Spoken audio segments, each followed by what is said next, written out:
Hi, my name is Joe, and today we're going to be looking at the aided Yunaka and rearmed Rel banner, I guess. And the thumbnail for this video also had Zephyia in it, so I guess I know what 3/4 of the banner is looking like. And yeah, let's get into it. I wish they would lead something to the imagination, but here we go. Okay, I don't really like the art at all. But this is going to be Nell's second alt, somehow. This is a DLC character for the newest game, and I never played it. This is from Fel Xenologue, right? I played the first batch of DLCs with, like, the Camilla ring and all that stuff, those, like, maps. But I didn't play the story DLC. Anyway, so I don't know anything about this character. Anyway, we have Arcane Fel Arts. So we have Slaying. If foe initiates combat, or if unit's HP is greater than or equal to 25% at start of combat, grants Omni 25% of foe's attack at start of combat. -4, max 15, min 5, so 14. Like, yeah, I'm only going to say it once. This is the standard thing. Basically, 14 to all stats. Every unit gets this. Deals damage equal to 15% of unit's attack, including AoEs, and this is really nice for an arcane weapon to have, because you can give this to any dragon unit of your choice. Not that there are like that many AoE dragon units that I can think of at all, but it's like good future proofing. So 15% attack true damage, which is nice. 15% attack flat DR, which is really nice. Heavy blade, which is nice. And special jump, which is nice. So not the craziest weapon ever, but this is a very modern little upgrade that you can give your favorite dragon unit. You know, you have Slaying, you have True Damage, you have Omni 14, you have Flat DR, and Special Jumping. Like, it's a very modern weapon. Nothing that's breaking the mold, though. Let's keep it pushing. Dragon's Roar, once again, give it to your favorite dragon unit. Classic. And then we have Preference A Skill Protective. What an original name. And we got... For foes within 3x3 centered on unit, inflicts Omni -5, and neutralize foe bonuses during combat, which is really, really nice. And this applies to just any foe on the map that's in combat with anyone on your team, I guess, which is, you know, Omni -5 is something, and neutralizes foes bonuses during combat is a tried and true effect. I say it every time it comes up. That and the opposite, where it neutralizes your penalties, two of the most consistent effects in the game. Really, really solid to just have in a 3x3 support. I feel like they are trying to correct the mistake of Anathema, which is Ninja Tharja's unique status, where it's like a status on your units that inflicts a Rhine, a stackable Rhine, or Rain, whatever you say. And it was just very underwhelming. I still might make a video on that, but we'll see. But yeah. This is a much more consistent, useful, applicable version of something like that. Anyway, at start of combat, if unit is 25% or healthier, grants Omni +9, which is a lot, and 50% DR Shred, nice. And if foe is engaged, or if unit's res is greater than foe's res +5, 15% of foe's attack flat DR, okay, nice. And Scowl, and at start of combat, if unit is 25% or healthier, and if unit's support partner is less than or equal to 99% health, or if unit is within 2 spaces of an ally with less than 99% health, grants 15 true damage when special triggers during combat. This is solid. So you have true damage in the weapon and the A slot. You have flat DR in the weapon, the special, and the A slot. And then, yeah, it has Scowl built in, it has Piercing built in, 50%. Decent chunk of stats, decent support, like, yeah. Unit seems cool. Anything new in the B and the C? Edging Scales. Yeah, Edgers. Anyway, Barricade. Really, really nice to have out of the box on a rearmed or attuned unit. TLDR, anti-warping, and defense res +4 within 3. And neutralizes units' penalties during combat within those 3 spaces. So, yeah. Supportive, and anti-warping, really, really nice. And then we have Edged Scales. So this is another, let's say, tier 5 dragon skill. It seems to be a speedy one. Let's see. If foe initiates combat, or if unit's HP is 25% or healthier, at start of combat, inflicts speed defense res -4. I don't know why they... well, I guess they don't do the attack -4 because this unit gets stuff based on the opponent's attack. But, I don't know. It just seems a little extra to me.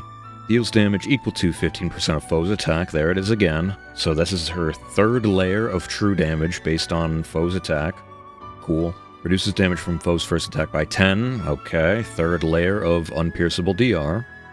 And 10 is a lot, but it's only on the first attack. And then... oh my. Half frozen? Okay. You get 10 frozen speed if... yeah, you get 10 speed of defensive frozen, so it takes 10 more speed for them to outspeed you. And then no follow-up. Full no follow-up. So yeah, this is a speedy dragon skill.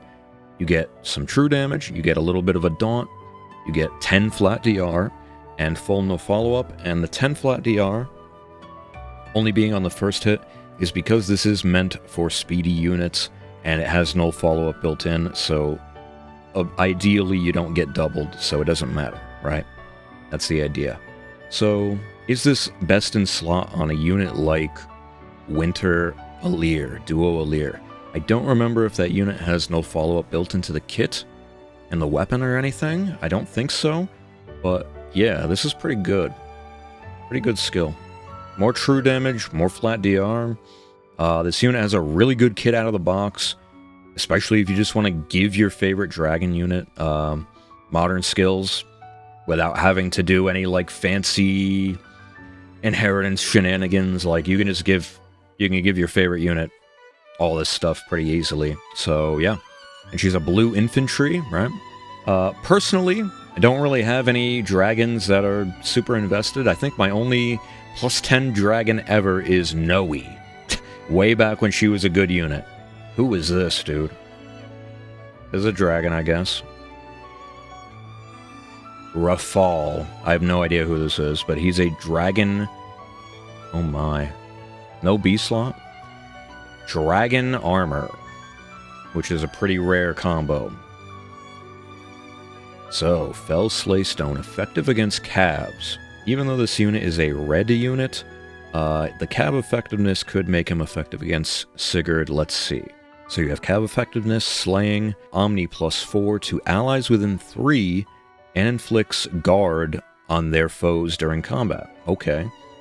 That's kind of interesting that we get guard support in 2025, but like within 3, and I see a lot of within 3 in this weapon, so just letting you know, within 3 is the new hotness, I guess we can say, because the advent of Tree Man Larother, he has basically made support that is within 2 or closer a dead meme in his respective seasons, and even in not those seasons, he can still show up and body you. A unit like the new Speedy Ike, which gets all of his stuff from within 3, is able to omni-tank decently well. Tamara's stuff is also within 3. In Binding Worlds, somebody on my friends list has a +10 fully kitted out, like New Year's Keaton, whatever that unit is, the green one, who got a really cracked refine, where he has like flat DR, and then Breath of Life 4, but within 3. I think that's the only case of Breath of Life 4 within 3, and he has it, if I read it correctly. So yeah, stuff like that within 3, that's where the game is heading, so that's why you're going to see within 3 a lot. Anyway, and then grants Omni +4 to engaged allies within 3 spaces. That's super specific. Okay. And if foe initiates combat, or if foe's HP is 75% or healthier, grants Omni plus blah blah blah 14. Just beating around the bush, it's 14 every time. Especially since if unit triggers Savior, it counts as 14. Deals damage equal to 20% of units res. Nice. Reduces damage by 20% of units res. Really nice. And inflicts guard and 1 special jump. This is solid. Basically, all you need to be solid in the modern age of 2025 is stats, true damage, and flat DR. and special jump. And this has all of them, so yeah. And it has a little icing on top with the cav effectiveness and niche little guard support, which is cute. But not completely unwelcome. Full tempo is almost like no follow-up, where it's kind of being pushed to the side in favor of new modern effects, so yeah, not the worst. And he comes with Armored Blaze, Attack Defense Scowl, which this is somehow the first of. We've had Scowl for what, like 2 years at least? A year and a half, 2 years? And this is the first time we get the Attack Defense version. Okay. Nice. And then Attack Res near... okay.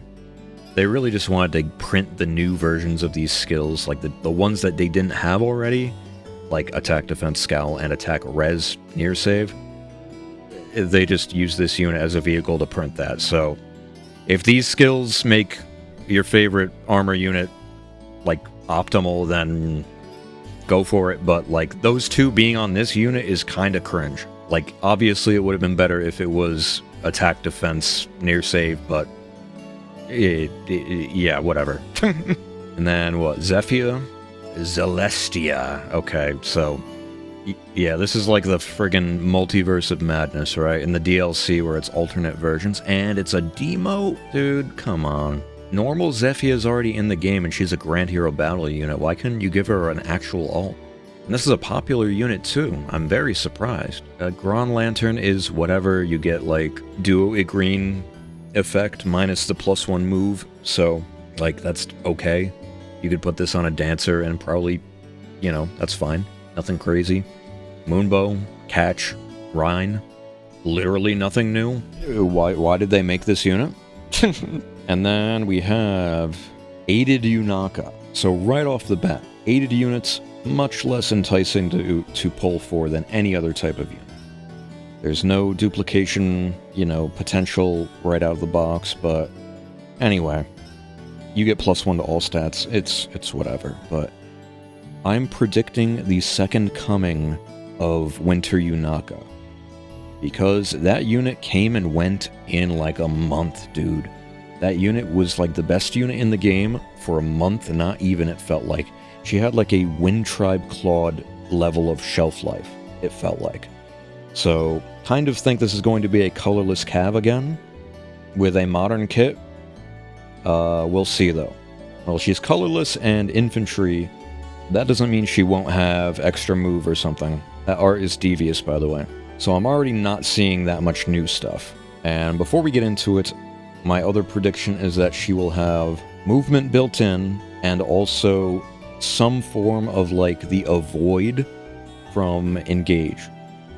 Because by far the best part of her was, like, building those dodge builds with the Corn Ring. I don't know. I feel like they're going to incorporate something like that. Anyway, Hidden Blade. We got Slaying. At start of turn, if unit is 25% or healthier, speed defense -7, sabotage and discord on closest foes and foes within 2. Really, really nice support off the bat. These are extremely powerful stat-based daunts, stat-based debuffs, so yeah. Really nice to have. I don't know if that's worth half of this entire weapon, but we'll see. And then at start of combat, if units 25% or healthier, grants bonus to attack and speed, 20% of unit speed +6, 20% speed-based true damage, excluding AoEs, and Heavy Blade. Okay. And special jump before unit's first attack, and follow-up attack. That's why the first half is not super, super interesting. It's because she gets the true damage, she gets some true stats, and then she gets the double special jump. Well, special jump on follow-up and first hit, which follow-up special jump is pretty rare. So yeah, her having that is pretty good. Especially when you have a pretty high cooldown lethality here, but she can pulse that down pretty quick. Then we have Train to Kill. Unit KO. Uh-oh. She has pass built into the A slot. This could be devious. Already off to a very scary start. Let's keep it pushing. If any space within 2 spaces of unit meets any of the following conditions, unit can move to that space or any space within 2 spaces of that space And also, if unit initiates combat, unit attacks twice. If any condition within 2 is met here, and there's 4 things, there is an ally. Pretty easy. Divine main effect, pretty easy. Defensive terrain, less easy. It counts as difficult terrain. So, this is pretty easy to manipulate, especially if you have easy terrain to put down. Yeah, but like, the main one you're gonna do is if there is an ally. And she just gets free warping and brave. So, brave, by the way, on a unit with true damage, true stats, heavy blade, and double special jump. Yikes. And then, if unit initiates combat or is within 2 of an ally, grants attack speed plus 10, so even more attack speed, and full no follow-up, and 50% DR shred. Hey, this is looking kind of scary here, fellas, I'm not gonna lie. You slap a Sigurd ring on this fella, and you're gonna go to town. This is pretty spooky. Full disarm, we saw this first on Winter Female Shez. Really, really good skill. You just get a shitload of effective speed and defense, and full tempo, and then the like disarm trap stuff. Really good skill. And then we have active lookout, so we already have a different version of lookout. So the first one was lookout force, I believe, and now this one is active lookout. And it gives Canto 2. When Canto triggers, distance swap, so that's the same. If unit initiates combat or is within 2 of an ally, grants attack speed plus 4. And if unit initiates combat, oh my god, you get desperation. This unit is spooky, dude. This unit is spooky. So, TLDR, you get a shitload of stats and attack speed. You get a shitload of true damage. You get piercing. You get insane warping. You get pass. You get brave pretty unconditionally. You get full no follow-up. You get disarm trap stuff. You get Canto built in on an infantry unit. And you get distance swap, which is kind of like icing on the cake, but it's really good for hit and run units. And then you also get desperation on top of all of that. And she also comes with lethality, so, like, what is it going to look like? Assuming the person doesn't have scowl. So it's 4, it goes down to 3, you attack into somebody, you get heavy blade and special jump. So I think on the brave second hit of that, you get lethality, and then it goes back up to 3. And then you get, on the second hit, with your desperation, by the way, another heavy blade plus special jump.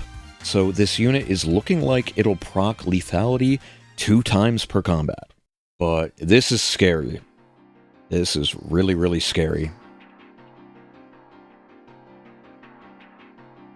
Yep, so there's one lethality, and then boom, yep, second lethality. That's exactly what I said. This unit is spooky. When are we going to get more double scowl support? So far, we've only gotten it once on Fallen Veil, and people didn't really use that unit. I used that unit a little bit in ARO, but now you might have to pull that unit out of the woodworks. We'll see. Unironically, if this unit ends up being as cracked as she seems on paper, you may or may not see Fallen Veil on one of my defenses in the near future. Also, since she's an aided unit, she basically has +1 to all stats for free, which is why she has 49 speed in this preview, which, you know, that's insane. With a Dragon Flower, she has 50 speed out of the box. It's absolutely insane, dude. So, overall thoughts on the banner. Red Dragon guy, nothing super special. If you need that fodder, which is technically new, to complete a build, go for it, I guess, but I'm not interested at all. But if I get the near save skill, the tier 4 near save skill, I'm not going to complain. Not Zephyia is not good, so a lot of knots on that unit. Don't really care, obviously. Even Nell, who seems like a really, really good combative unit and a decent support, and has good dragon fodder out of the box, it's just, I personally don't have many dragons to, you know, call that fodder home, so not really interested. And if the support was good enough to like, compete with modern supports, then maybe, but, like, it's just okay. She's a combative unit with a little bit of decent support. So, whatever. This is a bait banner, and I probably will skip. We'll see. You know, being able to do double lethality in the year of our savior, 2025, and have it actually hurt with pass. Pass is really the most interesting thing, I'm going to be honest. Yes, a skill that's been in the game since day one is the most interesting thing. Because it's so rare, they know it's broken. That's why you've only really seen it on, like, Emblem Celica as an effect. And why we still haven't gotten it as a seal, because it would break the game. There's a reason they are so sparse with this. You're going to learn why. You're going to learn today. But I don't know if I'm going to summon on this. It seems like a complete bait banner, and Yunaka's carrying it on her back, especially since she's one of the most popular characters in Engage, and somehow didn't win CYL. Anyway, Engage is a dead meme, I guess. Oh, we'll see if I summon on this, because I just did some stupid shit where I sparked on the Hero Fest banner to build my Seteth, because I didn't have an Ivy, and I wanted to get an Ivy, and I didn't get her until, like, the 35th summon, so I kept going until Spark. I got the scam bubbles filled, I got baited.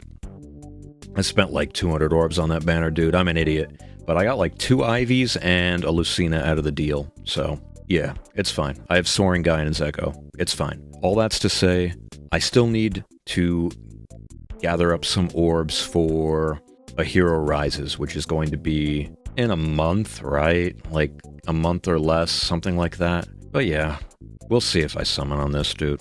It's a bait banner with Yunaka carrying it on its back. It's whatever. Like, Yunaka seems really good. That's about it. So yeah, that's going to be it for me today. Thank you all for watching. I appreciate you. I will see you in the next one. Whether that's a summoning video for this banner or not, I guess you'll have to see. If you liked it, like it. If you didn't like it, don't like it. But leave a comment telling me why. And I will see you in the next one. Bye.